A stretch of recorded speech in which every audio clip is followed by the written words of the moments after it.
Like and subscribe and click the bell icon to get new video updates. CEO of Investment NSW to front hearing into John Barilaro'S U.S. trade job. The CEO of Investment NSW will front a public hearing on Wednesday over the recruitment process for former Deputy Premier John Barilaro'S new job in the U.S. Mr. Barilaro was last week named the state as Senior Trade Commissioner to the Americas, to be based in New York, with a salary package topping $500,000. A previous round of recruitment identified two highly rated candidates, and in August last year, internal emails, obtained through Parliament, show Investment NSW was almost ready to publicly announce the successful person. It is understood this was a senior bureaucrat within Investment NSW, Jenny West. On August 23, Kylie Bell, the Executive Director of Trade at Investment NSW, asked a colleague, could we get started as well this week on the media release shells for NY, Mumbai and Singapore. I think we are close to be able to announce NY and the others will probably be ready to go sometime in September.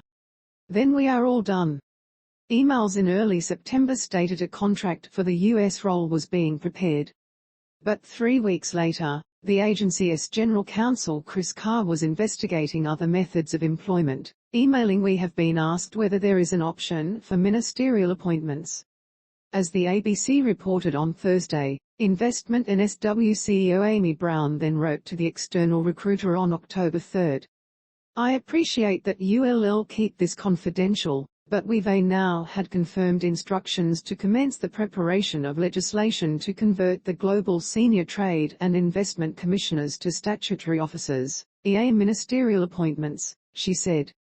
This means that the recruitment process for the STIC positions in Singapore, India, Middle East and China will need to be ceased, and all candidates informed that we're not going any further with the process.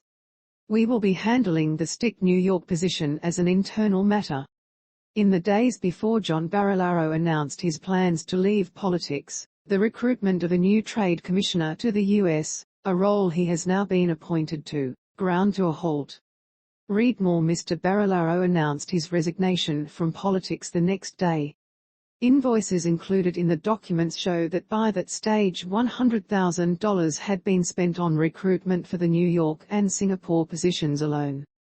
A parliamentary inquiry will investigate the appointment and recruitment process. It will hold a 2-hour public hearing on Wednesday, with only one witness, Ms. Brown. Labour MLC Penny Sharp said that inquiry would be the start of getting to the bottom of exactly what led to Mr. Barilaro'S appointment. There are so many questions that need to be answered, she said.